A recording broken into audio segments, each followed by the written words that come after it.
And now, it's time for another Dice Tower review with Tom Vasel. Hey everybody, my name is Tom Vasel, and today we're taking a look at one of the greatest playwrights of history, and that's Shakespeare, or at least a game about Shakespeare. This is from Istari Games, and Istari I have not always liked every game that they put out, but every game they put out has always been very well designed, and so I was very eager to see what this one is like. Essentially, in this game, you are a playwright putting on a play, and you are trying to have the best play and bring in the most prestige. That's a theme I can really get behind. Hopefully the game is good enough to match out, but we're about to find out.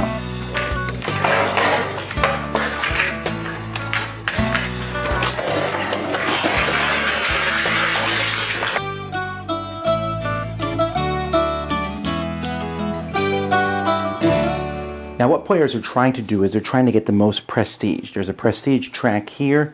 Players start with 5, something that's actually not noted in the rules, but it does. I found it online, and also the 5 spaces noted here. There's going to be 3 acts of a play here, and players will also be trying to move down these paths. This can give them bonuses or disadvantages if they don't do it.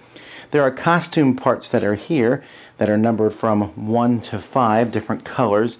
And there are set pieces here that are also the same as these. These are pulled randomly from bags, and the number that are pulled each round of the game are the number of players. Now each player has a certain number of actions that they can use each turn. They're going to bid simultaneously how many actions they're willing to do. Whoever bids the fewest actions will go first. So bidding fewer actions can put you over someone else, and there's an initiative track here, and as people pass each round, they'll go, and the person who passes first each round will get a prestige point. What are these actions used for are over here. When it's your turn, you can either use one of your actions that you've bid, that you're going to do, or you can recruit a new person. When you recruit a person, you will simply take this recruit card of your color and replace the person that you want to take, and put that person near your board.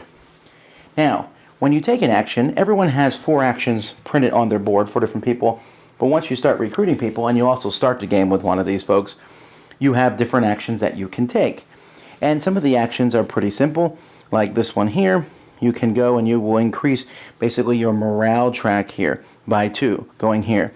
When you go him, he has 2 white feathers. White is wild, so that means over here I can move my token on one of the act tracks 2 spaces, or 2 different tokens, 1 space each.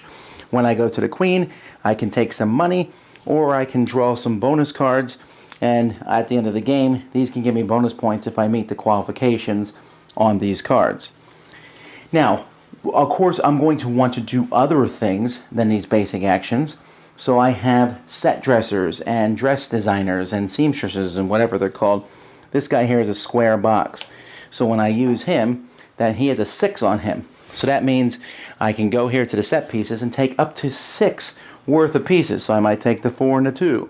Or I might take this 3 and this 3. I can't take the gold pieces. I can take any pieces but gold.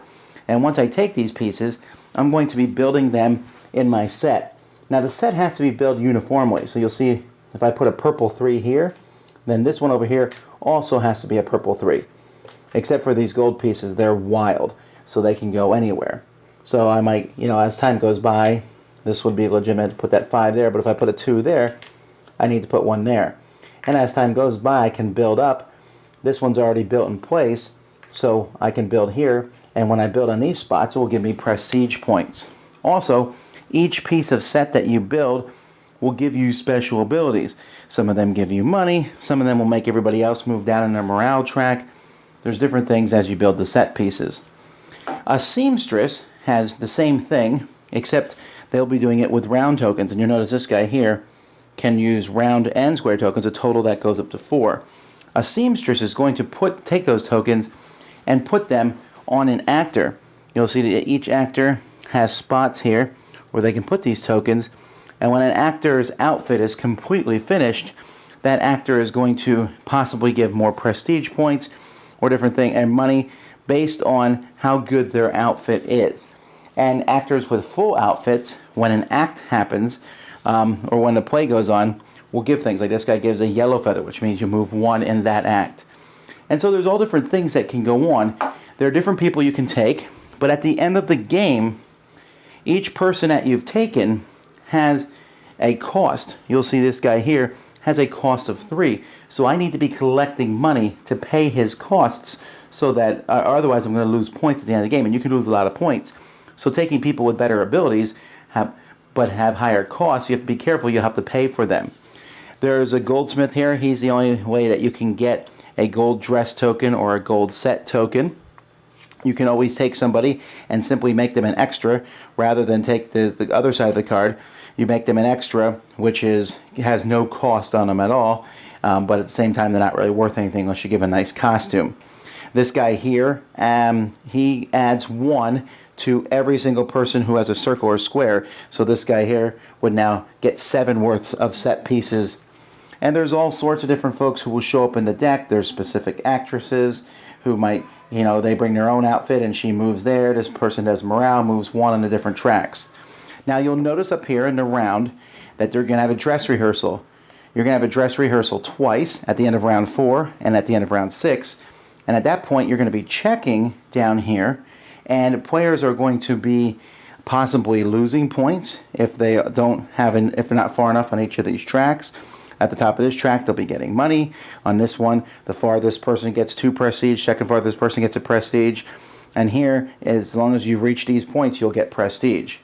And so players will be adding these up. At the end of the game, they'll also be checking their secret goals to see if they've done those. They have to lose prestige points if they can't pay for all their people. And each gold thing that they have, whether it's an outfit or whether it's part of a set, is also worth a bonus point. Folks, there is a lot I like about this game. First of all, I like the art direction a lot. I like the pieces. Everything just comes together. It's a very clear game. Great graphic design, just looks really good. And the theme comes through very nicely as you hire the different actors and actresses, and you're like, oh, okay, I have this person. Look at the outfit I have on them. With the possible exception of, I'm pretty sure there was no females involved in these plays, and yet these people look fairly female, but maybe it's just really good makeup, I don't know. But it still looks really good, the whole thing, and it's fun to talk about as you're putting on the plays and such. But the gameplay itself is incredibly well done. There's a lot of things I like. First of all, I love the bidding with action tokens. Why wouldn't you bid with 5 action tokens? You get to take more actions. Well, first of all, you might want to go first. It's no good if you're using your set designer and all the best set pieces are already gone. So there's that, so maybe you'll bid less to go first. But also, the more you use, the more people you're going to have exhausted. If I use 5 on turn 1, for example, 4 of my people are exhausted. And the next turn, I will have only gotten 1 more person. So using 5 on the second turn doesn't make any sense. So you have to kind of figure out when's the best time to use everyone. Then who to hire. Do I hire actors? They bring in they move me on those different tracks and such. But at the same time, I really need to get that set dressing thing built, because that could be worth points and gives me lots of abilities. Building, seamstresses to build those dresses, and maybe just extras to give me extra points and things as time goes by. It's really kind of an intriguing thing, and you can be like, oh, look at that person. He got all the best people. But at the end of the game, that person has to pay for all those people. And losing 2 points for each person you can't pay can be a really big deal. I like worker placement games, and one of the things that's neat about this one is that you can place the workers on your 4 starting spots, but you'll get more as time goes by, but they're going to be different than everyone else. Each person is going to kind of have a different group, a different cast per se.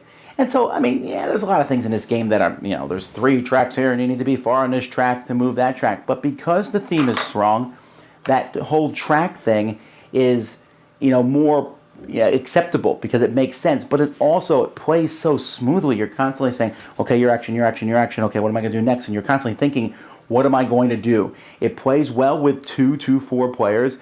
Maybe it would be nice if it went up to 5, but I think where it is at right now, it's a good marriage of a strong, underused theme. It's good to see something about Shakespeare. There's not many games about that. Nice mechanisms where I'm able to, how many actions am I going to bid? When I do that, what actions am I going to take? Who am I going to recruit? How am I going to get the money to pay for these people? Or maybe I'm going to ignore it and just use their abilities. Who will I rest each turn? Who will I use multiple times each turn? There's a lot of excellent choices in this game, and it is one I highly recommend, Shakespeare. Dice Tower Judgment, into my collection. Thanks so much for watching the Dice Tower videos. Find more great videos and reviews, as well as our top-rated audio podcast at Dicetower.com. You can also find other great shows at Dicetowernetwork.com. I'm Eric Summerer, and you've been watching The Dice Tower. The Dice Tower is sponsored by Cool Stuff Inc., where you can find great games for great prices. Cool stuff in stock. Check them out at CoolStuffInc.com. Shut the door.